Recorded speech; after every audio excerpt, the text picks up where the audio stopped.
Hey guys, welcome back to the channel. Hope everybody's doing well. Got a little sore throat going on, but we're about to head to the gas station and put in some gas, and I'll go ahead and I'll show you guys the Nomad Edition. I know it's been a while. I'm definitely grateful for everybody that stuck with us and that keeps on sticking with us every single day. Really appreciate the likes and the subscription. But yeah, we're super pumped. I'm gonna make that video quick. I'm not gonna talk a lot, and I'll see you guys in a minute. All right, let's go.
everything. So I hope you guys enjoyed the video. I definitely enjoy shooting the video, and it's so fun driving around. So I'm gonna make additional videos, like I said, to show you guys, you know, some specific parts and how I got what done. Let me know in the comment which change you kind of did not anticipate, and which change you think is the best in your opinion.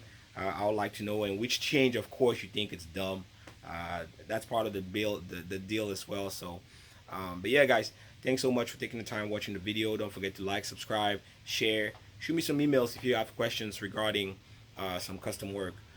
But I got more videos coming up because we got a new car coming up on the channel.